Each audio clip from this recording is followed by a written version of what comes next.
சென்னை புத்தக திருவிழா 2026 திரு முத்துக்குமரன் அவர்கள் ஊடகமும் தமிழும் என்னும் தலைப்பில் ஆற்றிய அசத்தலான உரையின் முழுமையான தொகுப்பினை இதோ உங்களுக்காக வழங்கி இருக்கின்றோம்.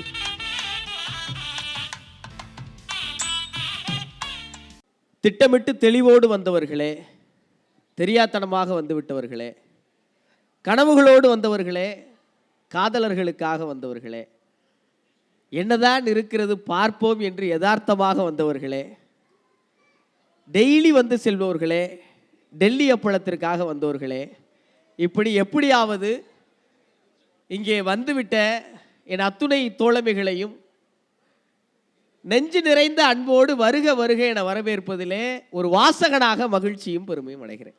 முதல்ல ரொம்ப நன்றி. ஏன்னா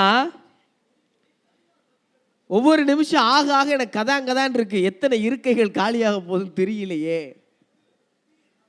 மிகச்சரியாக மனதும் வயிறும் இரவு உணவுக்கு தயாராகிவிட்ட இந்த வேளையில் ஒரு பேச்சாளனுக்கு வாய்ப்பு கிடைப்பது என்பது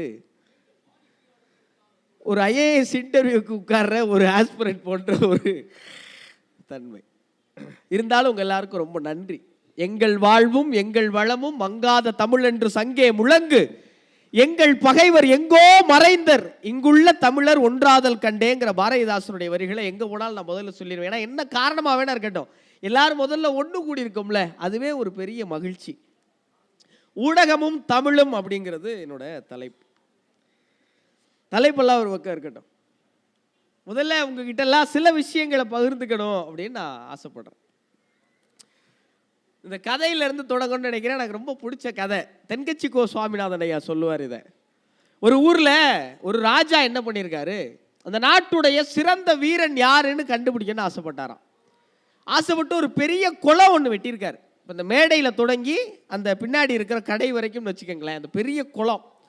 அந்த குளத்துக்குள்ள விஷ பாம்பு, விஷச்செடி, முதலை, இது எல்லாத்தையும் போட்டார். போட்டுட்டு அறிக்கை விடுகிறார் ராஜா. யார் இந்த குளத்தை நீந்தி கடக்கிறாங்களோ அவங்க தான் இந்த நாட்டுடைய மிகச்சிறந்த வீரன். அந்த வீரனுக்கு 100 ஏக்கர் நிலம் தர்றேன், இல்லைன்னா 1000 ஆடு தர்றேன், அதுவும் வேணாமா என் பொண்ணே தரேன் இருக்கார். பொண்ணு ராஜகுமாரி, பராசக்தி படத்துடைய கதாநாயகி ஸ்ரீலாமா இருக்கார்.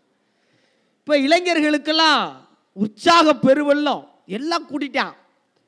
கூடி அப்படி சுற்றி நிற்கிறாய். டெல்லி அப்பளம் ஒன்று வாங்கினா இன்னொன்று ஃப்ரீன்னு இப்போ ஒரு அறிக்கை வந்தால் எப்படி நம்மெல்லாம் பறந்து அடித்து ஓடுமோ அப்படி வந்து கூடிட்டாங்க இளைஞர்கள்லாம். ஆனால் யாருமே குதிக்கலை. ஏன்னா உள்ளே இருந்து பாம்பு போங்குது, முதல்ல வாங்குது, எல்லாருக்கும் தொடையில் நடுங்குது.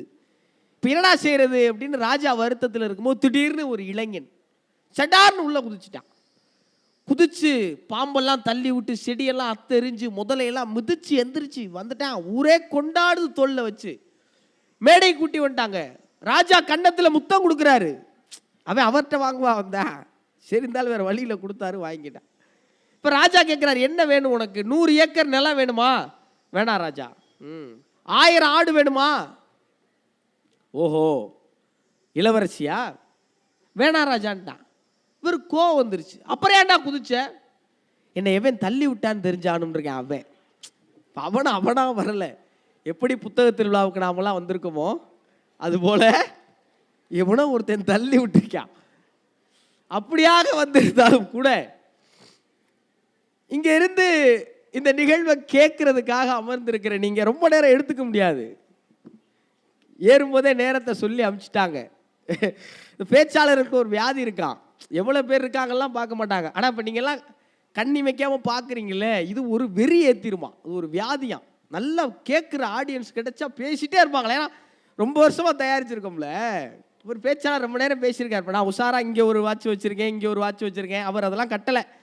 பேசிகிட்டே இருக்கும்போது சொல்லியிருக்காரு, நான் ரொம்ப நேரம் பேசுகிறேன் போல் இருக்கேன், மன்னிக்கணும், மணி பார்க்காம விட்டேன்னாராம். இப்போ கூட்டத்திலேருந்து ஒரு திருச்சி வராராம், மணியதே பார்க்கல, பின்னாடி இருக்க காலண்டரையாவது பார்க்கக்கூடாதையா சண்டால பாவி. ஒரு நாள் கணக்காக பேசிடுவோம். அப்படி பேசக்கூடாது. ஒரு பேச்சு எப்படி இருக்கணும்னு வள்ளுவர் சொல்றார்.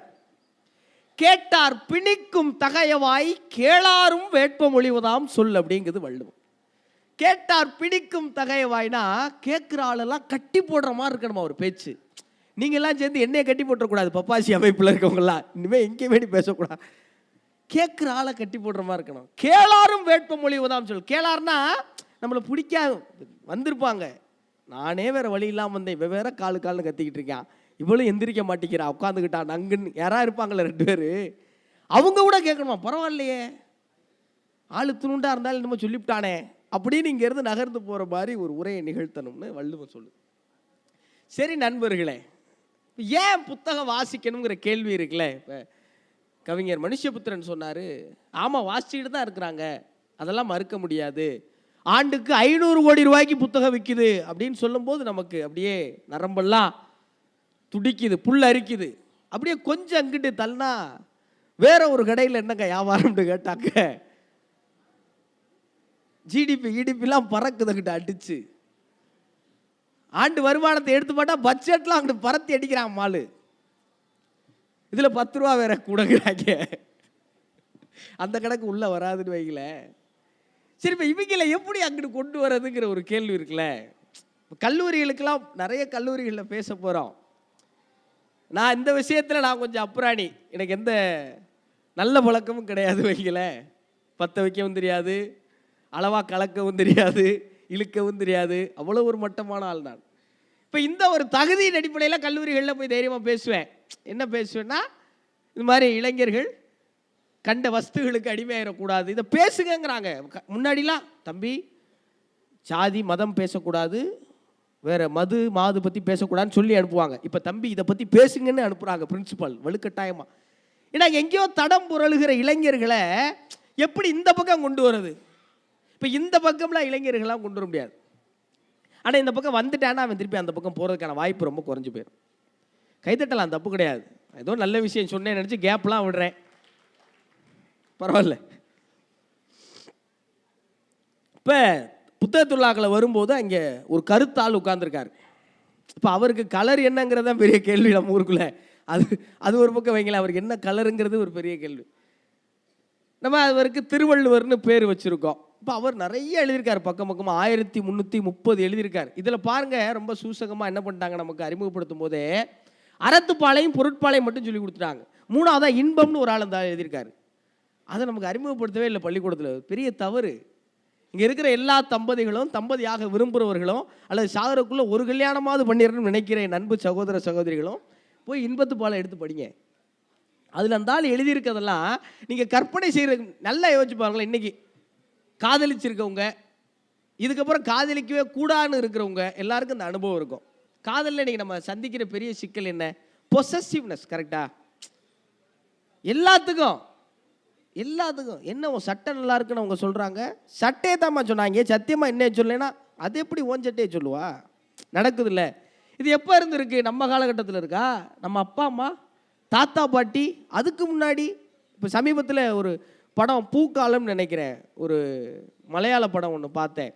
தாத்தாக்கு வயசு 95, பாட்டிக்கு 85, அவர் டைவர்ஸுக்கு நிற்கிறார். பொசசிவ்னஸ். 95 வயசில் என்ன நீ டைவர்ஸ் வாங்கி என்ன பண்ண போகிற? எனக்கு வேணுங்க அப்படிங்கிறார்.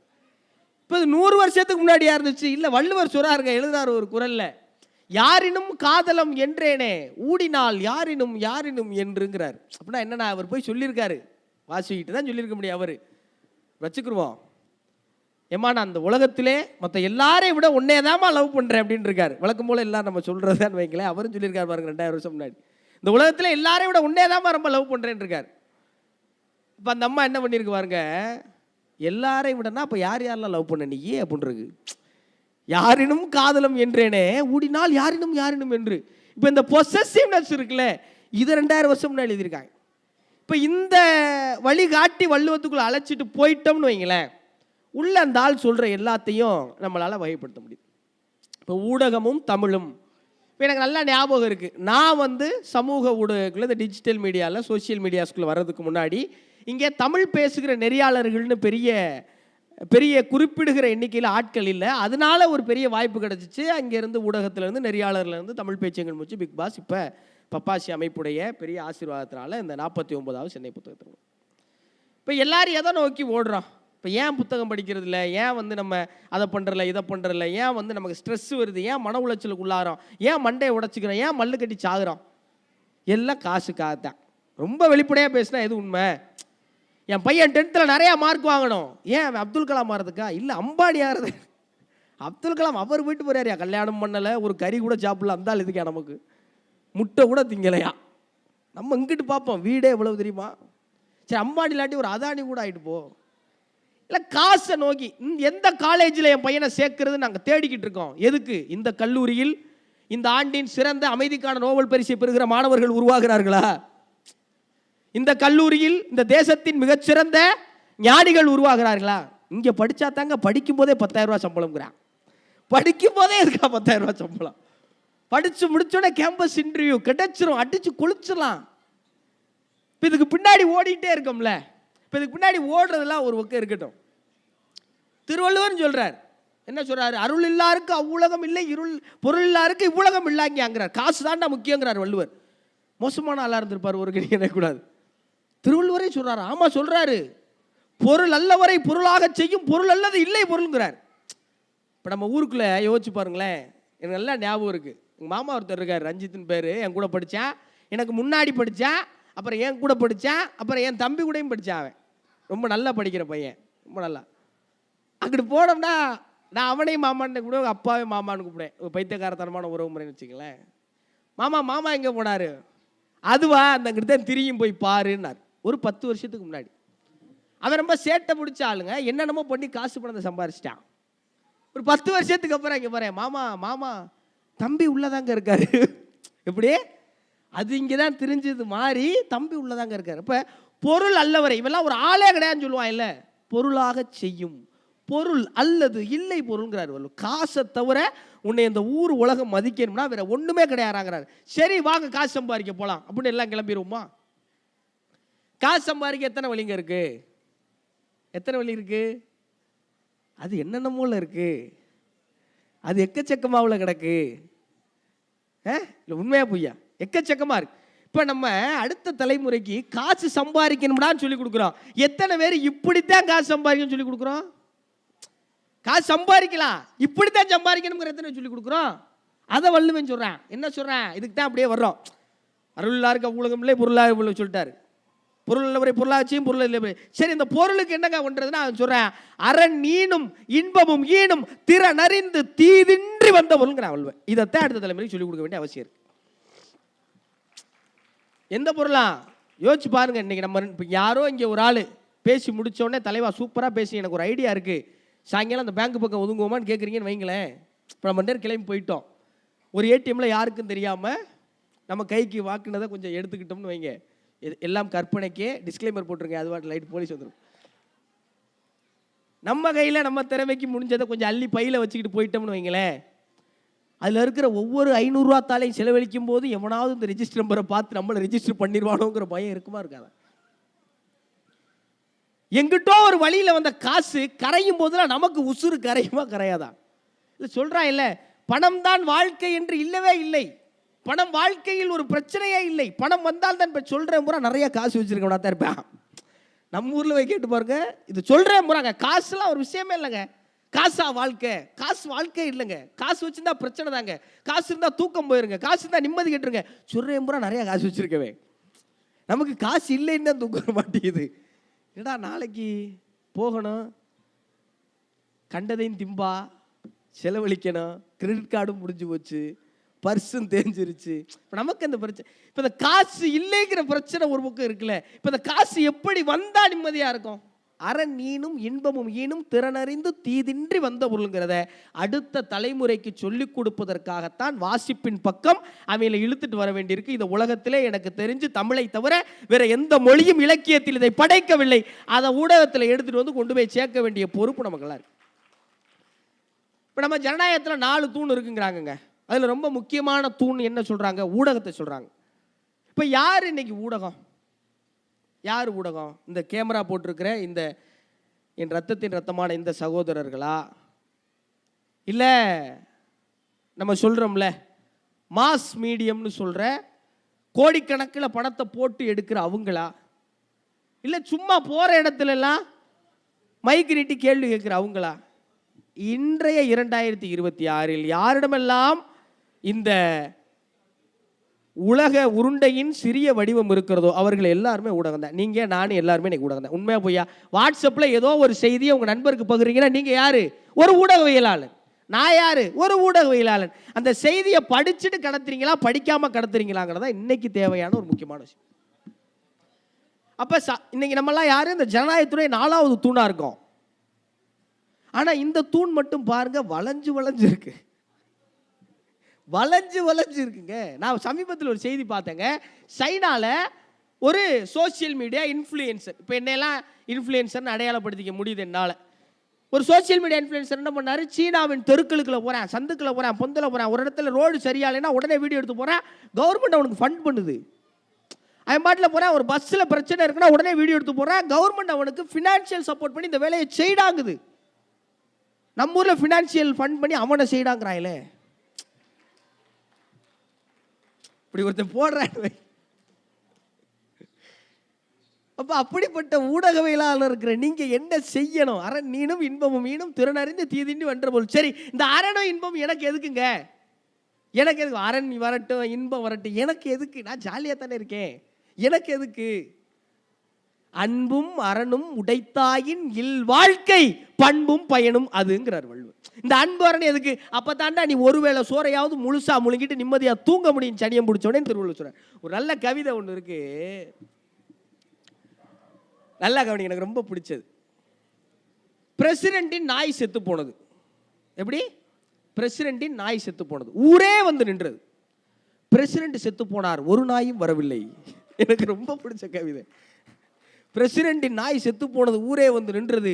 பிரசிடென்ட் செத்து போனார், ஒரு நாயும் வரவில்லை. பிரசிடென்ட் அந்த ஊரில் அப்படி இருந்திருக்காருன்னு அர்த்தம். இப்போ இந்த இறுதி ஊர்வலங்களில் 2 வாக்கியம் தாங்க. நீங்கள் என்ன வாழ்ந்தீங்க, உங்கள் வாழ்க்கை என்ன அப்படிங்கிறத ஒட்டு மொத்தமாக விவரிக்கக்கூடியது இந்த 2 தான். ஒன்று, நல்ல மனுஷன் போயிட்டார் அப்படிம்பாங்க. இல்லைன்னு வைங்களேன், நல்ல வேலை போயிட்டார் அப்படிம்பாங்க. எப்படி?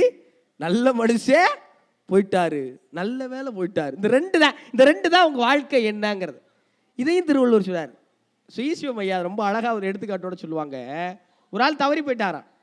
இப்பெல்லாம் சொர்க்க ரதம் வருது இல்லை, குதிரை, யானை, சிங்கம் பூரா இருக்கு. மயமக பூரா வெளியூரில் இருக்காங்க, அந்த வண்டியில் எல்லாம் இருக்கு. தவறி போனதுக்கப்புறம் ஒரு ஆள் அந்த வண்டியில் ஏற்றி இடுகாட்டுக்கு அழைச்சிட்டு போயிருக்காங்க. எலக்ட்ரிக் சுடுகாடு. உள்ளே போன 2 நிமிஷம் ஆள் சாம்பலா வெளியே வந்துட்டாப்புல. இப்போ சாம்பலாகிறதுக்கு முன்னாடி அந்த உசுறு உடம்புலேருந்து மேலே போய் ட்ரோன் வியூவில் உடம்பை பார்த்து கேட்குதான். இப்போ வீட்டிலேருந்து கூட்டியாந்த இல்லை, வண்டி வாடகை எவ்வளவு? 10,000 12,000 இருக்கும். சரி, எப்போ செத்த? 6 மணிக்கு. எப்போ எடுத்தாங்க? 10 மணிக்கு. எவ்வளோ நேரம் இங்கே இருந்தீங்க? 3 கிலோமீட்டரு. 3 கிலோமீட்டருக்கு 10,000 ரூபா கொடுத்துருக்கீல. யார் கேட்குறா? இந்த உயிர் உடம்புகிட்ட கேட்குதான். 3 கிலோமீட்டருக்கு 10,000 ரூபா கொடுத்தீல? ஆமாம். நான் உன்னை 65 வருஷம் சுமந்துருக்கேனடா, எனக்கு என்ன கொடுத்தேன்னு கேட்டுச்சான் உசுறு. என்ன கொடுக்க முடியும்? மனுஷ மக்கனா சொத்து எழுதி வைக்கலாம், வீட்டம்மானா நகை நட்டு போடலாம், வேற ஏதாவது பேர் என்ன ஃபோனு, பிளே ஸ்டேஷன். உசுருக்கு என்னங்க செய்வீங்க? செய்ய முடியுமா? ஏதாவது செய்ய முடியுமா? வள்ளுவர் செய்ய முடியுங்கிறாரே. வள்ளுவர் என்ன சொல்றாரு? செய்ய முடியுங்கிறாருங்க. அந்த ஆளு உசுருக்கு என்ன செய்ய முடியுமா? ஈதல் இசைப்பட வாழ்தல் அது வல்லது ஊதியம் அல்ல உயிருக்குங்கிற வள்ளுவன். எப்படியா நீங்க வாழ்ற காலத்துல ஈதலும் இசைப்பட வாழ்தலுமா இருக்கணுமா? செத்து போனதுக்கு அப்புறம் நல்ல மனுஷன் போயிட்டாருப்பா, நல்ல வேலை போயிட்டாருப்பா, இது நீங்க கொடுத்தீங்கன்னா தான் வரும், கொடுக்கலைன்னா வராது. இதைத்தான் உங்க உசுருக்கு நீங்க செய்ய வேண்டிய ஊதியம்னு வள்ளுவர் சொல்ற. ஒரு ஊர்ல ஒரு நல்ல மனுஷன் சாப்பாடு போட்டிருக்காரு. ஊருக்கெல்லாம் கூட்டி சாப்பாடு போட்டிருக்காரு. சாப்பாடு போட்டிருக்காரு, வந்து சாப்பிட்டு போய்கிட்டே இருந்திருக்காங்க. ஒரு நாள் என்ன ஆயிருக்கு, திடீர்னு 1000 பேருக்கு அன்னதானங்க.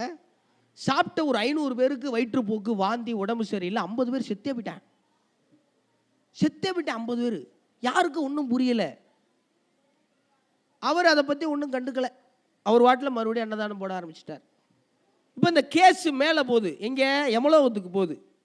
யார் மேலே? இந்த 50 பேர் செத்து போயிருக்கான், பாவ கணக்கு எழுதணும்ல. இப்போ சம்பவம் எப்படி நடந்திருக்கு? அன்னைக்கு சாம்பார் கிண்டும் போது மேலே ஒரு கழுகு ஒரு பாம்பை கூட்டி போயிருக்கு. அந்த பாம்பு விஷ சாம்பார் சட்டிக்குள்ள விழுந்திருக்கு, தின்னவன் செத்து போயிருக்கான். இப்போ இந்த பாவ கணக்கை யார் பேரை எழுதுறது? அந்த பெரியவர் பேரை எழுதலாமா? சப்புன்னு அரைஞ்சிருக்கான் ஏமே. ஏண்டா அவனே ஊரில் ஒருத்தன் தான் நல்லவே இருக்கான், அவன் பேரில் ஏன்டா பாவ கணக்கு? அவன் பேரில் எழுதா? சரி, கழுகு பேரில் எழுதிடலாமா? அது சாப்பாட்டை எடுத்துகிட்டு போச்சு, அது பேரில் எப்படி எழுதுவேன்? பாம்பு கணக்கில் எழுதிடலாமா? பாம்பு சாக போகிறதுல கக்குச்சுரா, அது என்ன செய்யும்? அதுக்குன்னு கீழே சாம்பார் வச்சுருக்காங்க, கத்திரிக்காய் போட்டுருக்காங்க, முருங்கைக்காய் போட்டுருக்காங்க, அதுக்கு எப்படி தெரியும்? அப்போ யார் பேர்லாம் எழுதுறதுங்க அப்படின்னு கேட்டிருக்காங்க சித்திரகுப்தன். சத்த பொறு அப்படின்னப்ப நம்மளை மாதிரி 2 பேர் சாப்பாட்டுக்கு வழி இல்லாத அங்கே வந்திருக்காங்க. ஊர் வாசலில் ஒரு கிழவி உட்காந்துருக்கு. அந்த கிழவிட்ட கேட்டிருக்காங்க, ஏத்தா இங்கே ஏதோ சோறு போடுறாங்களாம்ல, எங்கே? நேராக போய் வலது பக்கம் திரும்புங்கப்பா, பெரிய ஆலமரம், 1000 பேருக்கு சாப்பாடு நடக்குது, ஆனால் தின்னா 50 பேர் செத்து போயிடுவாங்க, போயிட்டு வான்ருக்கு. எப்படி? நேராக போங்க, வலது பக்கம் ஆலமரம், 1000 பேருக்கு சாப்பாடு நடக்குது, ஆனால் திங்கிறவே 50 பேர் செத்து போயிடுவாங்க. எம்மன் சொல்லியிருக்காரு, கிழவி கணக்கில் எழுதுறா அந்த பாவத்திருக்காங்க.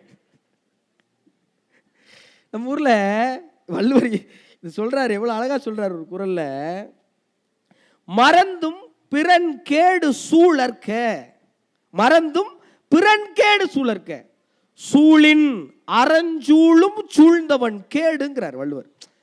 நீ நல்லா இருக்குன்னு நினை, அடுத்தவன் நல்லா இருக்குன்னு நினைக்காம இருந்தாலும் பரவாயில்ல, நீ நல்லா இருக்க, அடுத்தவன் நாசமா போகணும் நினைச்சிட்டோம்னு வைங்களேன், நம்ம நாசமா போகணும்னு பாவம் நினைக்காதா, அறம் நினைக்குமா?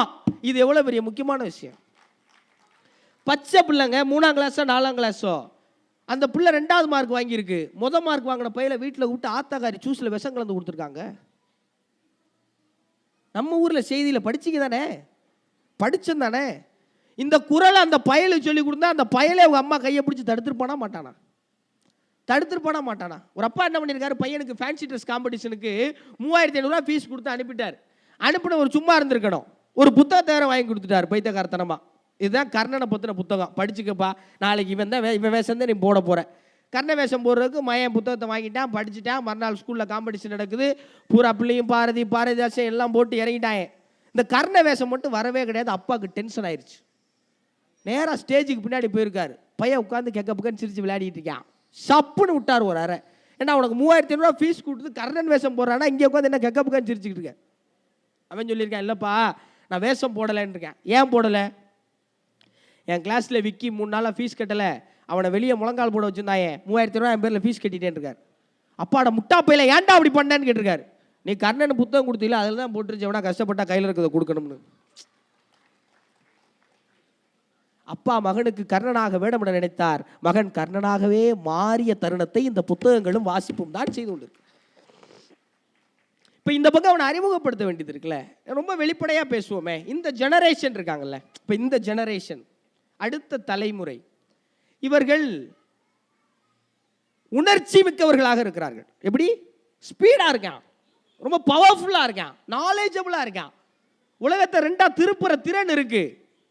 ஆனால் உணர்வு பூர்வமாக இருக்கிறார்களா என்பதில் பெரிய கேள்விக்குறி தொக்கி நிற்குது. இல்லை,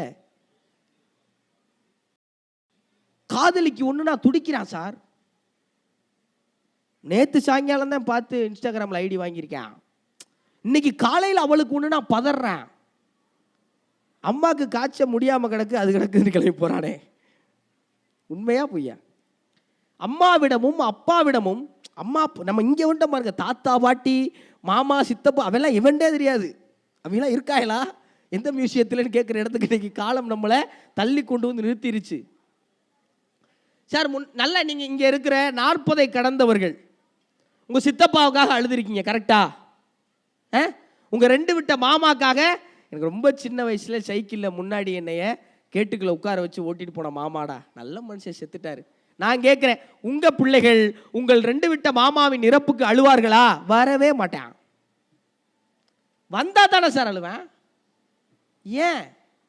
அந்த உணர்வுகளை அவர்களுக்கு கடத்துவதற்கு எங்கோ தவறிட்டோம்ல.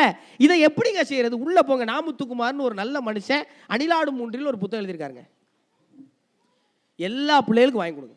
அதில் படித்ததுக்கு அப்புறம் அவன் உங்களை கேட்பேன், நாக்க பிடுங்குற மாதிரி அத்தைன்னு ஒருத்தி எனக்கு இருக்கான்னு ஏன்டா அவ்வளோ நாள் காட்டவே இல்லை உங்கள்கிட்ட கேட்பேன். நீங்கள் தலை குனியணும். இது மொஹராஜ் இஸ்மாயில்னு ஒருத்தர் எழுதின கவிதை, இது உங்களுக்கெல்லாம் கனெக்ட் ஆகும், அடுத்த தலைமுறைக்கு புரியாது. அதனால இன்னைக்கு சொல்கிறேன், இது புரிய வைக்கிறதுக்கு என்ன செய்யணுங்கிற நீங்கள் வீட்டில் வச்சுங்க. இறந்து போன அம்மா கனவில் வந்ததாக சொல்லி அண்ணன் வீட்டிற்கு வந்தான், இருவரும் அடிக்கடி வரட்டும்னு அந்த கவிதை முடியும். கைதட்டலாம், தப்பு கிடையாது. எப்படி? செத்து போன அம்மா கனவுல வந்தான்னு சொல்லி அண்ணன் வீட்டுக்கு வந்தானாம், 2 பேரும் அடிக்கடி வரட்டும். கடைசி வரைக்கும் நம்ம போக மாட்டோம், அது நம்ம புத்தி, அது செருப்பால் அடிக்கணும், அது விடுங்க. இப்ப இந்த இறந்து போன அம்மா கனவுல வர்றதை பத்தி யாருக்கும் கவலை இல்லை. அண்ணன் வர்றதை பத்தி வந்தா ஏதாவது கேட்டுருவானோ, வந்தா கடை வேணும்னு கேட்டுருவானோ, அம்மா வர வேணாம் அவனு வர வேணாம்னு நினைச்சிரும்ல. இந்த உணர்வுகளின் பக்கம் இழுத்து வர அம்மா பக்கமே அப்பா பக்கமே இழுக்கிறதுக்கு இவ்வளவு சிரமம் இருக்கு. எனக்கு ரொம்ப பிடிச்ச கவிதைங்க வைரமுத்து அவர்களுடைய முதலாய் அம்மாவுக்குங்கிற ஒரு கவிதை. நீங்களாம் வாய்ப்பு இருந்தா அவர் குரல்ல கேளுங்க, ரொம்ப நல்லா இருக்கும் அந்த கவிதை. வணக்கம். முதலாய் அம்மாவுக்கு. ஆறுக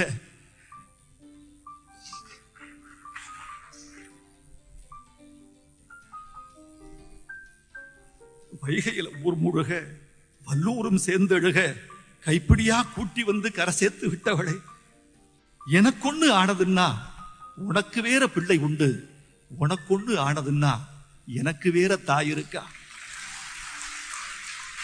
அதுல அவர் சொல்லுவாரு, கண்ணு காது மூக்கோட கருப்பா ஒரு பிண்டம் இடப்பக்கம் கிடக்கையில என்னென்ன நினைச்சிருப்ப. கண்ணு காது மூக்கோட கருப்பா ஒரு பிண்டம் இடப்பக்கம் கிடக்கையில என்னென்ன நினைச்சிருப்ப. கத்தி எடுப்பவனோ களவாட பிறந்தவனோ ஊரையால வந்திருக்கும் தாசில்தார் இவன் தானோ, இந்த விவரங்கள் ஏதுன்னும் தெரியாம நெஞ்சூட்டி வளர்த்த ஒன்ன நினைச்சா அழுக வரும். ஏங்க அந்த ஆத்தா செஞ்சா? நம்ம வளர்ந்தவளுக்கு கஞ்சி ஊற்றுவோம்னா, நம்ம கழுத்து இருப்போமா கஞ்சி ஊற்றுவோமா அவளுக்கு தெரியாதே. நம்ம என்ன ஆவோம்னு தெரியாதே, என்ன பண்ணுவோம்னு தெரியாதே. 15 வயசுல செல்போன் அதிகம் யூஸ் பண்ணலைன்னு சொல்லி அம்மா கழுத்தில் கத்திரி குழச்சி குத்திட்டாங்க ஒரு பைய. அவனுக்கு அந்த தாய் நெஞ்சுட்டி தானே வளர்த்தா. அவளுக்கு அது தெரியுமா? தேவையில்லையே. அதில் எழுதுவார், கதன்னு களிக்கிண்டி களிக்குள்ள குழி வெட்டி நல்லெண்ண கருப்பட்டி கலந்து தருவாயே, தொண்டையில் அது இறங்கும் சுகமான இளஞ்சூடு மண்டையில் இன்னும் மசமசன்னு நிற்கிதம்மா. கொத்தமல்லி 2 வச்சு குறுமிளகா சேர்த்து வச்சு சீரகமும் சிறுமிளகும் சேர்த்து வச்சு நீர் தெளிச்சு கும்மி அரைச்சு கொளன்னு வலிக்கையில் அம்மி மணக்கும் அடுத்ததொரு மணமணக்கும். தித்திக்க சமைச்சாலும் திட்டிக்கிட்டே சமைச்சாலும் கத்திரிக்காய் நெய் வடியும் கருவாடு தேன் ஒழுகும். கோழி குழம்பு மேலே மிதக்கும் தேங்காய் சில்லுக்கு தேகமெல்லாம் எச்சி ஊறும். சொல்லும்போது எச்சி ஊதுல. ஏன் நம்ம பிள்ளைகளுக்கு இதெல்லாம் நம்ம காட்டுறதில்ல? காட்டினா சமைச்சு கொடுன்னு கேட்டுருவேன். எங்கே போகிறது? கத்திரிக்காய் நெய் வடியும் கருவாடு தேன் ஒழுகுமாம்ல. கருவாடையும் காட்டலை தேனையும் காட்டலை. பீனட் பட்டரோட நிப்பாட்டிடும்ல ஒரு தலைமுறையவே. பீனட் பட்டரோடைய ஜாமோடையும் அப்படியே நீ அடிச்சுட்டா சாப்பிட்டு போறியா. இப்போ இதெல்லாம் நீங்க கடத்தி அம்மாவின் அப்பாவின் உணர்வுகளே இந்த பிள்ளைக்கு தெரியலைன்னா இந்த சமூகத்தின் மீது அக்கறை கொண்ட பிள்ளைகள் எப்படி சார் உருவாவேன்? பசின்னு ஒரு தலைப்பு, ஒரு கவிதை எனக்கு எப்போதும் பாதிப்பை உண்டாக ஒரு கவிதை. அதில் இருக்கு, கை அறுபட்டு கால் அறுபட்டு உறுப்புகள் இல்லாத மனிதர் உண்டு, வயிறு இல்லாத மனிதர் உண்டாங்கிற கவிதை. எப்படி கை இல்லாத மனுஷன் இருக்கான், கால் இல்லாத மனுஷன் இருக்கான், கண்ணு காது வாய் எது இல்லாத மனுஷன் இருக்கான் சார்.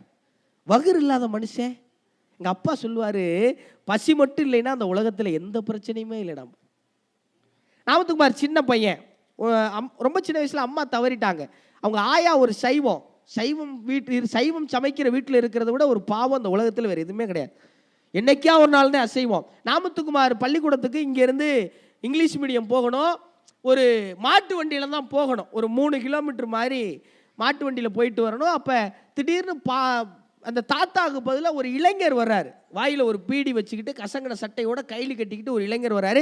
இனிமேல் நான் தான் உங்களை ஸ்கூல் கூட்டி போகிறேன்னு சொல்ல போகிறாரு. அவர் பேர் பாண்டி. போகிற வழியில் நடு ஒரு கருவக்காட்டுக்களை நிப்பாட்டி போய் சிறுநீர் கழிச்சிட்டு வந்து எல்லாரும் டிஃபன் பாக்ஸ் எடுங்கிறார்.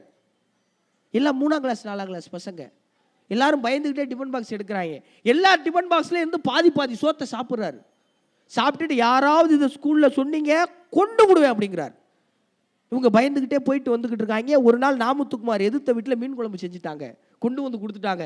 இந்த ஆள் உசுரே மீன் குழம்புல. சாகுற வரைக்கும் நாமத்துக்குமார் மீன் குழம்புனா ரொம்ப பிடிக்கும். அப்போ ரொம்ப சின்ன பையன். மீன் குழம்பு சோறு குழப்பி வச்சாச்சு, மேலே 4 வறுத்த மீன் இருக்கு. நாமத்துக்குமார் மனசுக்குள்ள கற்பனைக்குள்ள போறாரு. எப்படியும் பாண்டியன் டிஃபன் பாக்ஸ் திறக்க சொல்லுவாரு. 2 மீன் அவருக்கு 2 மீன் நமக்கு அப்படிங்கிற ஒரு பெரிய திருப்தியோட போறாரு. மறுபடியும் வண்டி நிற்கிது. பாண்டியன் முத்து நீ முதல்ல பாக்ஸை திறங்கிறாரு. பாக்ஸை திறந்த உடனே பூராத்தையும் சாப்பிட்றாரு. சண்டால பாவி சாப்பிட்டுட்டு எனக்கு இது போதும், மற்றவெல்லாம் டிஃபன் பாக்ஸை மூடிருன்னு டாப்ல. நாமத்துக்குமாருக்கு அழுக தாங்க முடியல. நேராக போய் பிரின்சிபல்கிட்ட கம்ப்ளைண்ட் பண்ணிட்டாரு. மறுநாள்ல இருந்து பாண்டி ஸ்கூலுக்கு வரல. வேற ஒரு டிரைவர் வந்துட்டாங்க. நிம்மதி, சந்தோஷம் தாங்க முடியல. பழி வாங்கிட்டோம்ல. ஒரு 20 வருஷம் ஆச்சு சார். நண்பர்களோட நாமத்துக்குமார் அந்த ஊர் தியேட்டருக்கு படம் பார்க்க போறார். டிக்கெட்டெல்லாம் வாங்கி தியேட்டரில் போய் படம் பார்த்துட்டு இன்டர்வெல் வரும்போது ஒரு 45-50 வயதுடைய ஒரு ஆள் தோள்பட்டியில் கை வைக்கிறார். திரும்பி பார்க்கும்போது, தம்பி நீ முத்து தானே? ஆமாம், நீங்கள்? நான் பாண்டி, உனக்கு வண்டி. நாமத்துக்குமாருக்கு பதட்டம் ஆயிடுச்சு. ஐயோ அண்ணே மன்னிச்சுங்கண்ணே, அன்னைக்கு நான் வேணும்னு பண்ணலை. இல்லை இல்லை தம்பி, உங்கள் மேலே எந்த தப்பு இல்லை, நான் தான் தப்பு பண்ணிட்டேன். சின்ன பசங்கிட்ட சாப்பாடை வாங்கி சாப்பிட்ற பெரிய பாவம் தானே. எங்கள் வீட்டில் 4 பொம்பளை பிள்ளைங்க, நான் ஒரே ஒரு பையன். அப்போல்லாம் எங்கள் வீட்டில் நைட்டு ஒரு வேளை மட்டும்தான் சாப்பாடு, அதுவும் நான் சம்பாரித்து கொடுத்தாத. எனக்கு அந்த ஒரு வேளையும் கிடையாது. உங்கள் சாப்பாட்டில் சாப்பிட்றேன்ல, அதுதான் என்னுடைய ஒரு நாள் உணவு. அதனால தான் உங்கள் சாப்பாடை சாப்பிட்டேன், என்னை மன்னிச்சுக்குங்க அப்படின்னு அந்த பாண்டியனை சொல்லிட்டார். தர்ம சங்கடம் தாங்க முடியல நாமத்துக்குமாருக்கு. வந்து சீட்டில் உட்காந்துட்டார். இப்போ பின்னாடி வந்த தோல் மறுபடியும் தோலை பிடிக்குது கை. 2 ஐஸ்கிரீமை கொடுக்குறாரு பாண்டியனை நாமத்துக்குமாருக்கு. இவர் அண்ணனே அதெல்லாம் வேணாண்ணே அப்படிங்கிறார். இல்லை இல்லை தம்பி, என் மனசாறுதலுக்கு வாங்கிக்கிங்களேன் அப்படிங்கிறார். நாமத்துக்குமார் அதை வாங்கிட்டார். வாங்கிட்டு இதாங்க நாமத்துக்குமார் கடைசி வார்த்தை அப்படி எழுதுறான் அந்த மனுஷன். அந்த ஐஸ்கிரீமை சுவைத்த போது அதில் மீன் குழம்பின் வாசம் அடித்தது எழுதுறான். இதான் நாமத்துக்குமார். பசி என்னும் பெருந்தீன் தலைப்பு. இதை இந்த தலைமுறை பிள்ளைகள் படித்து விட்டு நகரும் போது ரோட்டோரத்தில் யாராவது பசின்னு கிடந்தா அந்த பிள்ளையால் சாப்பாட்டுக்கு 10 ரூபா கொடுக்காம நகர முடியுமா சார்? நகர முடியுமா சார்? நம்ம தான் 2வது மாடி அப்பார்ட்மெண்ட்ல இருந்து கூடையில எல்லாம் கட்டி காய்கறி வாங்குறோம். அவனுடைய பசி எப்படி அடுத்த தலைமுறைக்கு தெரியும்? தெரியணுமா வேணாமா? சார் சின்ன வயசுலேருந்து எங்கள் அப்பா எனக்கு சொல்லி கொடுத்து வளர்த்துருக்காரு. 100 ரூபா சம்பாதிச்சா 10 ரூபா தர்மம் பண்ணணும் தம்பின்னு சொல்லி கொடுத்து வளர்த்துருக்காரு சார். இங்கே மதங்கள் அதை சொல்லிக் கொடுக்கிறது, ஆனால் மனிதர்கள் தான் அதை சொல்லிக் கொடுக்க தவறி விட்டோம். உண்மையா பொய்யா? உண்மையா பொய்யா? இப்போ தெரியுதா ஏன் வாசிப்பின் பக்கம் பிள்ளைகளை கொண்டு வரணும்னு? வாசிப்பின் பக்கம் ஏன் பிள்ளைகளை கொண்டு வரணும்னு? இந்த சமூகத்தின் மீது அக்கறை கொண்ட அடுத்த தலைமுறையை நீங்கள் உருவாக்கி ஆகணும் சார். இல்லைன்னா நீங்கள் ஒன்றுமே செய்ய முடியாது. நவரசம்னு மனித உணர்வுகள் இருக்குல்ல, கோபம், அழுக, மகிழ்ச்சி, வெக்கம், பயம், இது எல்லாமே எல்லாருக்கும் இருக்கு. ஆனால் எதுக்கு இருக்குங்கிறது தான் கேள்வி. கோபம் வருது, எதுக்கு வருது? அம்மா செல்போன் கொடுக்கலைன்னா வருது. 23 வயசுடைய ஒரு பையனுக்கு 23 வயசுடைய ஒரு பையனுக்கு தன் காதலை ஒருத்தி ஏற்றுக்கொள்ளவில்லை என்றால் கோபம் வருது. உண்மையா? ஆசிட் அடிச்சு போறான் சார், அவதூறா பேசுறான் சார். ஒரு பிள்ளை காதலை ஏற்றுக்கலன்னா உடனே கேரக்டர் அசாசினேட் பண்ணிடுறான் சார். 23 வயசுல. இதே மாதிரி 23 வயசுல ஒரு பையன் இருந்தான் சார். எடை போடுறாங்க, அவனை எடை மிஷினில் எடை போடுறாங்க. எங்கே? ஜெயிலுக்குள்ள தூக்கு தண்டனை கைதிகள் இருக்காங்கல்ல, அவங்கள எடை போட்டு பார்க்கும்போது அவங்க உள்ள வந்த தேதியில் இருந்த எடையை விட தூக்கு போடுறதுக்கு முன்னாடி இருக்கிற எடை கம்மியாக இருக்குமா. ஏன்னா பயத்தில் உடம்பு உருகி இருக்குமா. உள்ள வரும்போது ஜெயிலுக்குள்ள வரும்போது 70 கிலோ இருந்தான்னா சாக போகும்போது 60-62 தான் இருப்பாங்களாம். இந்த இளைஞன் உள்ள வரும்போது ஒரு 60 இருந்திருக்கான்னு வைங்க, எடை போடும்போது சண்டால 65 கிலோ இருந்திருக்கான் சார். ஜெயிலர் கேட்கிறான், என்னடா உன் வெயிட்டு கூடி இருக்கு? தாய் திருநாட்டிற்காக உயிரை தியாகம் செய்கிற எனது மகிழ்ச்சியால் என் எடை கூடி இருக்குன்னு சொன்ன பகத்சிங்கை படித்த இளைஞர்கள் 23 வயசுல தேசத்துக்காக கோவப்படுவானா, தேகத்துக்காக கோவப்படுவானா? இதுக்கு நீங்க இளைஞர்கள் என்ன பண்ணணும்? இந்த பக்கம் கட்டி கழுத்துல கயரை போட்டு இழுத்து கொண்டு வர வேண்டியிருக்கு. நிறைய படைப்பாளர்கள்லாம் இங்க வந்தாங்க. எனக்கு நேரம் நிறைய இல்லை, இல்லைன்னா நிறைய அதான் மன்னிக்கணும், வாட்சை பார்க்காம பேசிட்டேன். பேச்சாளர்கள்ட்ட இன்னொரு பிரச்சனை ஐயா தென்கேசியா சொல்லுவார். ஒரு பேச்சாளர் என்ன பண்ணாரா, பேசுறதுக்கு மாதிரி போயிருக்காரு. திடீர்னு காட்டுக்குள்ள வண்டி பிரேக் டவுன் ஆயிடுச்சு. காட்டுக்குள்ள இறங்கி ஓடி இருக்கான், நேரத்துக்கு போய் பேசிடணும்னு. போற உள்ள ஒரு புலி மறிச்சிருச்சு அவனை. அவன் நேரத்தை பாருங்க, புலி மறிச்சு உடனே சாப்பிட போறேன் இருக்கு. புலி என்ன பேச்சுவார்த்தையா நடத்தும்? ஒரு கற்பனை. இவன் சொல்லியிருக்கான், இல்லை புலி என்னை இப்போ சாப்பிட்றாத, நான் ஒரு முக்கியமான இடத்துக்கு பேச போகிறேன், நான் போயிட்டு வந்ததுக்கப்புறம் சாப்பிடு அப்படின்னு இவன் சொல்லியிருக்கான். புலிக்கு ஒரே ஆச்சரியம். அப்போலாம் நல்ல பேச்சாளர் நீ. ஆமாம், என்ன அப்படி சொல்லிட்டாங்க, என்னை கேட்கறதுக்கு அவ்வளோ பேர் உட்காந்துருக்காங்க, எங்கே பேசி காட்டு அப்படின்னு இருக்கு புலி. இவன் ஆரம்பிச்சிருக்கான், எனதருமை மான்களே, மயில்களே, குயில்களே, குரங்குகளே, தவளைகளே, தேவாங்குகளே. உடனே புலி மயக்கம் போட்டு கீழே வந்துருச்சு. மயக்கம் போட்டு புலி விழுந்தோடனே இவன் தெரிச்சு ஓடி இருக்கான் 2 கிலோமீட்டரு. ஓடிட்டு திரும்பி பார்த்துருக்கான், புலி வரல. அப்பா தப்பிச்சோம்னா நினச்சிருக்கான். இப்போ புலி லேசாக கண்ணை திறந்து பார்த்துருக்கு. நல்ல வேளை போயிட்டான்டா, இல்லைன்னா பேசியே கொண்டிருப்பான். அப்படி யாருக்கிட்ட யார் மாற்றாங்கிறது வேற கதை. இங்கே நல்லவர்களாக இருக்கிறவர்களை கண்டுபிடிக்க வேண்டிய தேவை இருக்குல்ல சார். ஒரு ஊரில் பயங்கர மழை, அட்டமழை அடிச்சு ஊற்றுது, வெள்ளம் முட்டிக்கால் வரைக்கும் வந்துருச்சு. ஊர் சனம்லாம் பயந்துருச்சு. சின்ன கிராமம், 150 பேர். எல்லாரும் இந்த மாதிரி ஒரு மண்டபத்தில் கூட்டிட்டாங்க. ஊரில் ஒரு பெரியவர் சொல்லியிருக்காரு, நம்ம ஊரில் ஒரு பாவம் செஞ்சவன் இருக்கேன், அவனை கண்டுபிடிச்சோம்னா மத்தாலாம் தப்பிச்சிடலான் இருக்கேன். அப்போ அவனை எப்படி கண்டுபிடிக்கிறது? அதோ தொலைவில் ஒரு பனை மரம் தெரியுதுல்ல, ஒவ்வொரு ஆளாக போய் மரத்தை தொட்டுட்டு வரணும்னு இருக்கான். இப்போ மழை பெய்யும் போது மரத்தை தொட்டால் என்ன ஆகும்? இடி விழுந்துடும். இப்போ பாவம் செஞ்ச மரத்துக்கிட்ட போகிறப்ப இடி விழுந்து அவன் செத்து போயிடுவான், மத்தாலாம் தப்பிச்சுக்கலாம்னு ஒரு டேஞ்சரஸான ஐடியா கொடுத்துருக்கேன் அந்த ஆள். சரி, இதையும் ஃபாலோ பண்ண நம்மளால இருந்தால் எவனா ஒருத்தன் சொன்னால் கேட்டுருவோம்ல. ஒவ்வொரு ஆளாக போய் தொட்டு தொட்டு வந்திருக்காங்க. 149 பேர் தொட்டாச்சு. கடைசி என்னை மாதிரி ஒரே ஒரு அப்புறாணி. போக மனசு வருமா? நீங்கள் விடுவீங்களா? பிடிச்சி தள்ளுறாங்க, போடா. இவன் நடுங்கிக்கிட்டே போய் மரத்தை தொட்டதான் தாமதம். டமால் விழுந்துருக்கிட்டி மண்டபத்தில். 149 பேர் அவுட்டு. ஒருத்த மட்டும். அப்படி நல்லவன் யாரு கெட்டவன் யாருக்கெல்லாம் கிடைக்க பகுப்பாய்வு செய்ய முடியாது. ஆனால் நல்லவனாக இருக்கிற பக்கம் அவனை கடத்த வேண்டியது இருக்குல்ல. ஒரு பையன் MBA முடிச்சிட்டான் சார், பெரிய இன்ஸ்டியூஷனில் முடிச்சிருக்கேன், நேஷனல் இன்ஸ்டியூஷனில் முடிச்சுட்டு அப்பாட்ட வந்து அப்பா என்ன பண்ணுறதுன்னு கேட்டிருக்கேன். அப்பா சொல்லியிருக்காரு, டேய் என் ஃப்ரெண்டு ஒரு பெரிய பிஸ்னஸ் மேக்னெட், இன்னைக்கு அவர்கிட்ட நீ ஒரு இன்டர்ன்ஷிப்பாக போய் இருந்து கொஞ்ச நாள் கற்றுக்க, தொழில் கற்றுக்க, நீயும் பெரிய ஆள் ஆயிடலான்னு. இவன் போய் அங்கிள் இது மாதிரி அப்பா அமிச்சார். அங்கிள் சரி தம்பி என்ன பண்ணலான்னு இருக்கேன் தெரில அங்கிள், சம்வாட் நீங்கள் சொல்கிறதே பண்ணலான்னு இருக்கேன் அப்படின்னு. உடனே அங்கேருந்து கை காட்டாமல் வந்து உட்காந்திங்கன்னா கொஞ்சம் நேரம் பேசுவேன். நான் ஒரு 4 விஷயம் சொல்கிறேன், இந்த 4 விஷயத்தை ஃபாலோ பண்ணினா நீ பெரிய பிஸ்னஸ் மேன் ஆயிடலாம். என்ன? இன்னைக்கு இந்தியாவில் பெரிய பிஸ்னஸ் டெய்ரி பிஸ்னஸ் இல்லையா, பால் பொருட்களுடைய உற்பத்தி தான் ரொம்ப பெருசு. இந்த 4 ஐடியா மட்டும் ஃபாலோ பண்ணிக்க நீ பெரிய ஆளாகிறதுக்கு. என்ன? முதல் விஷயம், பஞ்சுவாலிட்டி பிஸ்னஸில் ரொம்ப முக்கியம். காலையில் 5 மணிக்கு பால் கறக்குறீங்கன்னா சாயங்காலம் 5 மணிக்கு பால் கறக்கணும். சரி. 2வது, ஒரு ப்ராடக்டில் இன்கம் எவ்வளோ முக்கியமோ இன்வெஸ்ட்மெண்ட் அதை விட முக்கியம். சரியான புல், சரியான தவிடு, சரியான புண்ணாக்கு மாடு சாப்பிடுதான் நீ கவனிச்சுக்கிட்டே இருக்கணும். சரி அங்கிள். பாயிண்ட் நம்பர் 3 ரொம்ப முக்கியமானது தம்பி. 1 லிட்டர் பாலுக்கு 1/4 லிட்டர் தண்ணி கலக்கணும். அளவு கூடுனா மாட்டிக்கிருவேன், அளவு குறைஞ்சிச்சுன்னா ப்ராஃபிட் வராது. சரி அங்கிள். 4வது, இதுதான் நீ யாருங்கிறத தீர்மானிக்க போகுது. எக்காரணத்தை கொண்டும் நீ பால் கறக்கும் போது மாட்டுக்காரன் அதை பார்த்துடக்கூடாதுன்னு இருக்கான். பூராமே திருட்டு பாலாக கறந்து ஊற்றுருக்கான் சார் அவன். நம்ம ஊரில் நிறைய பேர் இப்படி தான் சார் பிஸ்னஸ் பண்ணுறாங்க. இதுதான் அரண் ஈனும் இன்பமும் ஈனும் திறனறிந்து தீதின்றி வந்த பொருள். ஒரு சின்ன பையன், இன்னைக்கு அதெல்லாம் இல்லை, இங்கே எனக்கு தெரிஞ்சு இங்கே இருக்கிறவங்களில் ஒரு 90% பேர் விடுமுறைக்கு பாட்டி வீட்டுக்கு போன அனுபவம்லாம் இருக்குல்ல. அத்தை வீடு, பாட்டி வீடு. சின்ன பையன் சம்மருக்கு ஆயா வீட்டுக்கு அனுப்பிச்சிட்டாங்க. ஒரு வயசான அம்மா கீரை விற்றுக்கிட்டே வந்திருக்கு.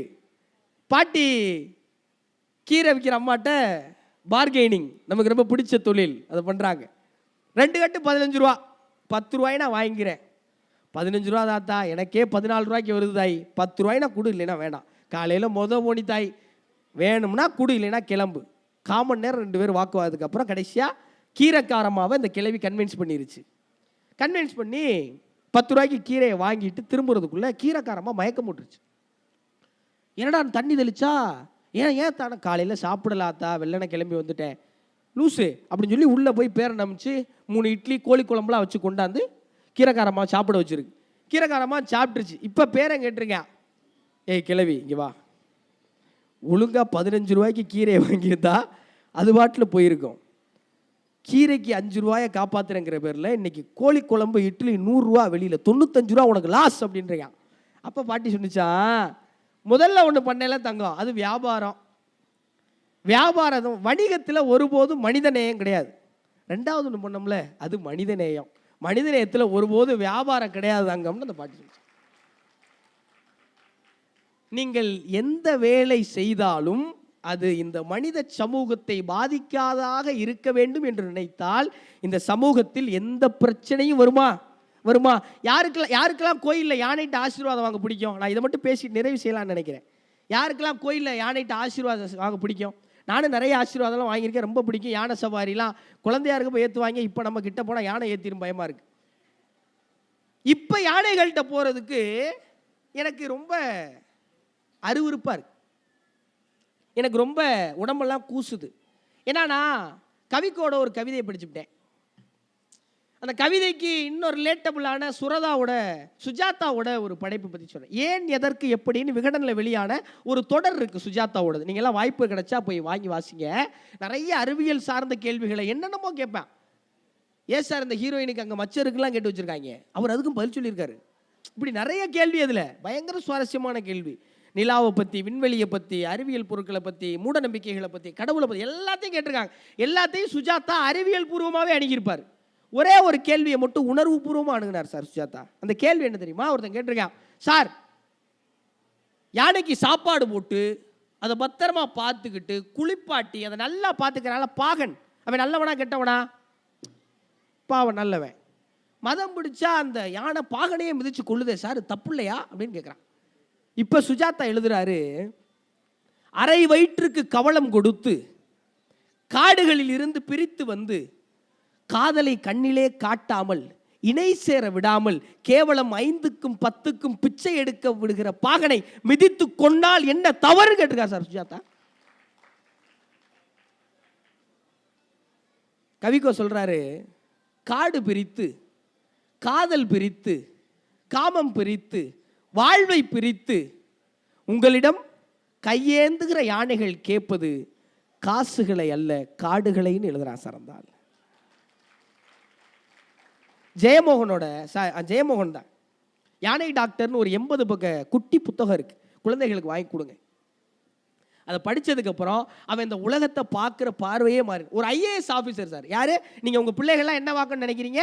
ஐஏஎஸ் ஆக்குன்னு நினைக்கிறீங்களே. ஒரு ஐஎஃப்எஸ் ஆஃபீஸர், அவன் யூபிஎஸ்சியில் ஐஎஃப்எஸ் பாஸ் பண்ணிட்டு ஒரு வயசான டாக்டரை பார்த்து இன்ஸ்பயர் ஆகிறான். டாக்டர் கிருஷ்ணமூர்த்தி. அதனால் ஒரு பெரிய முக்கியமான மனிதர், நடந்த சம்பவம் இது. டாக்டர் கேவை பார்த்து அந்த புத்தகத்தில் விலங்கியலை, உளவியலை, நீங்கள் யாரெல்லாம் ஜிகிர்தண்டா XX படம் பார்த்தீங்க? ஜிகிர்தண்டா XX கார்த்திக் சுப்ராஜோடது. கடைசியாக அந்த யானைகள்லாம் வந்து கையெடுத்து கும்பிட்டு நன்றி சொல்லுல, அது ஜெயமோகனோட யானை டாக்டர்லேருந்து எடுத்து வைக்கப்பட்ட காட்சி. அரசியல் எல்லாத்தையும் பிரித்து மேய்ஞ்சு அதில் ஒரே ஒரு கேள்வி கேட்பாங்க சார். ஒரே ஒரு கேள்வி, பீர் பாட்டில் குடிச்சிட்டு காட்டுக்குள்ளே வீசிட்டு வராங்கல்ல சார், இது ஒரு முழு யானையை கொன்று புழு வைக்கிற மிகப்பெரிய காட்டின் மாமிசமாக மாற்றி விடுங்கிற அருவருப்பையும் மனதின் அடி ஆழத்தை புடுங்கிற கேள்வியும் எடுத்து வைப்பாங்க. இதை படித்த எந்த பயலாவது காட்டுக்குள்ளே பீர் பாட்டில் உடைச்சி போட்டு வருவானா சார்? உடைச்சி போட்டு வருவானா?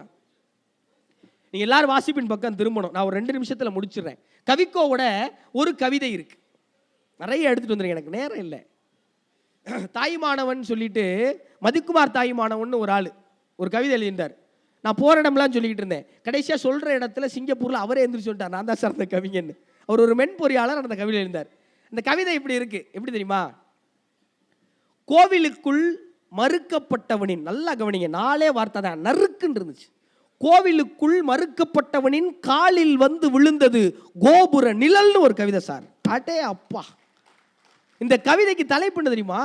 பாவ மன்னிப்பு. இதை விட ஒரு செருப்படி இருக்கு இந்த சமூகத்துக்கு. கோவிலுக்குள் மறுக்கப்பட்டவனின் காலில் வந்து விழுந்தது கோபுர நிழல், பாவ மன்னிப்பு. இதை படிச்சா இவன் இங்கே வரக்கூடாது, அவன் இங்கே போகக்கூடாதுங்கிற கீழமை புத்தி இன்னைக்கு நிறைய இளைஞர்கள் அதை கேட்குறாங்க சார். நிறைய இளைஞர்கள் கேட்குறாங்க, இந்தியா இந்து நாடு தானேங்கிறான். அவனை கூட்டிக் கொண்டே சந்துக்களை வச்சு மொங்குனா என்ன? இந்தியா இந்து நாடு அல்ல, இந்தியா சகோதரத்துவ நாடு, இந்தியா சமத்துவத்திற்கான நாடு சார். வாணிபத்துக்காக ஒரு நாடு, ஆடம்பரத்துக்காக ஒரு நாடு, அடிமைத்தனத்துக்காக ஒரு நாடு அடையாளப்படுத்தப்பட்ட போது அமைதிக்கான நாடாக அடையாளப்படுத்தப்பட்ட இந்தியா இன்று என்றளவில் இருக்கிறது. அதை பார்த்து இளைஞர்கள் ஏன் சார் கோபப்பட மாட்டான்? ஏன்னா அவனுக்கு நம்ம அறிமுகப்படுத்தலை இல்லை, அவனுக்கு நம்ம சொல்லிக் கொடுக்குறோம்லாம் என்ன? இந்தியா கிடக்கணும்டா, நீ அமெரிக்காவுக்கு போ, அது நல்லா இருக்குல்ல. அமெரிக்காவில் நல்லா இல்லைங்க, போயிட்டு வந்து பார்த்துட்டேன், அங்கே எல்லாம் நம்மளை மறுத்து இருக்காங்க, உண்மையை சொன்னால் நம்மளோட மோசமாக இருக்காங்க. இதை மட்டும் சொல்லி முடிச்சிடுறேன். ஏன் வாசிப்பின் பக்கம் வரணும்னா நீங்கள் அப்படா கொஞ்சம் படைப்புகளின் பக்கம் வருவீங்க. கவிக்கோ சொல்கிறாரு, வாக்கியங்களை ஒடித்து போடுவது அல்ல கவிதை. எப்படி? வாக்கியங்களை ஒடித்து போடுவது அல்ல கவிதை, ஒடித்து போடப்பட்ட மக்களுக்காக வாக்கியங்களை அமைப்பதுதான் கவிதை அப்படின்னு கவிக்கோ சொல்கிறார். அப்படித்தானே ஒரு கவிதை இருக்கணும். அது சொல்லிட்டு கவிக்கோ அதே சொல்றாரு, நீங்க இவ்வளவு பேசணுன்னே ஆத்தாடி ரொம்ப சீரியஸான டாபிக்காக நினைச்சிடக்கூடாது. கவிக்கோ தான் சொல்றாரு, என்னை எல்லோரும் கேட்கிறார்கள், ஏன் காதலை பற்றி எழுதுகிறீர்கள்? பிரச்சனைகளை பற்றி எழுதுங்கள் என்கிறார்கள். காதலை விட பெரிய பிரச்சனை என்ன இருக்கிறது? நீங்க இதை வாசிக்கணும் சார். அவன் எழுதுறான், எனக்கும் உனக்கும் ஏணி வைத்தாலும் எட்டாது. எப்படி? அவன் அழகா இருக்கா, நான் சுமாராக தான் இருக்கேன். அவன் நல்லா படிச்சிருக்கா, நான் படிக்கல. அவன் நல்ல ஃபினான்ஷியல் ஸ்டேட்டஸோட இருக்கா, நான் பஞ்சரோட்ட காசுலாம் படுத்து கிடக்கிறேன். எனக்கும் உனக்கும் ஏணி வைத்தாலும் எட்டாது, காதல் வைத்தால் எட்டும்னு ஒரு கவிதை. எனக்கும் உனக்கும் ஏணி வைத்தாலும் எட்டாது, காதல் வைத்தால் எட்டும். நான் அழகான பொருட்கள் கொண்டு என் உலகத்தை நிரப்ப விரும்பினேன். எப்படி? நான் அழகான பொருட்கள் கொண்டு என் உலகத்தை நிரப்ப விரும்பினேன். முதலில் உன்னை வைத்தேன், அவ்வளவுதான், நிரம்பி விட்டது என் உலகம். இப்படிலாம் இன்னைக்கு யாருமே காதலிக்கிறதே இல்லை சார். இன்னைக்கு காதல் வேற மாதிரி ஆகி போச்சே. இப்படி ஒரு கவிதை, நீ எனக்கு கிடைத்து விடாதே. எப்படி? எவனா சொல்லுவானா? பைத்தியக்காரன் கூட சொல்ல மாட்டான். நீ எனக்கு கிடைத்து விடாதே, உன்னை தேடுவதில் தான் என் இருப்பு இருக்கிறதுங்கிற ஒருத்தன். இன்னைக்கு கிடைக்கலன்னா அவனே இருக்க மாட்டானே. 3ஆம் நாள் ப்ரப்போஸ் பண்ணுறான் சார், 4ஆம் நாள் பதில் சொன்னா பாய்சன் பாட்டிலோட குடிக்க மாட்டேன், சும்மா மிரட்டுறேன். நீ என்னை கிடைத்து விடாதே, உன்னை தேடுவதில் தான் என் இருப்பு இருக்கிறது. இப்படி காதலையும் கனவுகளையும் சமூகத்தையும் எல்லாத்தையும் தெரிஞ்சுக்கணும்னா அடுத்த தலைமுறைக்கு நீங்கள் படிப்பை அறிமுகம் செய்ய வேண்டும். எனக்கு ரொம்ப பிடிச்ச பாரதிதாசனுடைய கவிதை இது. படி, சங்கத்தமிழ் நூலைப்படி, முறைப்படி நூலைப்படி, காலையிற்படி கடும்பகல் படி, மாலை இரவு பொருள்படும்படி, கற்பவை கற்கும்படி வள்ளுவன் சொன்னபடி கற்கத்தான் வேண்டும், அப்படி கல்லாதோர் வாழ்வது எப்படி, அறம்படி பொருளைப்படி அப்படியே இன்பமும் படி, இறந்த தமிழ் நான்மறையும் பிறந்தது என்று சொல்லும்படி, அகப்பொருள் படி அதன்படி புறப்பொருள் படி, புக புக படிப்படியாய் புலமை வரும் என் சொற்படி, சாதி எனும் தாழ்ந்தபடி நமக்கெல்லாம் தள்ளுபடி, சேதி அப்படி வந்தபடி, தீமை வந்திடுமே மறுபடி மறுபடி, பொய்யிலே கார்படி புரட்டிலே முக்கார்படி, வையகம் ஏமாற்றும்படி வைத்துள்ள நூட்களை ஒப்புவதெப்படி, தொடங்கையில் வருந்தும்படி இருப்பினும் ஊன்றிப்படி, அடங்கா இன்பம் ஆகும் என்ற சான்றோர் சொற்படி, படி சங்கத்தமிழ் நூலைப்படி, முறைப்படி நூலைப்படி, படிப்படியா எல்லோரும் உங்கள் வாழ்வில் எல்லா மகிழ்ச்சியும் அடைய நண்பு நிறைந்த வாழ்த்தும் நன்றி. இந்த பதிவை குறித்து உங்களுடைய கருத்துக்கள் வரவேற்கப்படுகின்றன. மறவாது ஐதர்மபுரி சேனலை சப்ஸ்கிரைப் செய்து பாருங்கள். இந்த நாள் இனிய நாளாக அமைய வாழ்த்துகின்றோம்.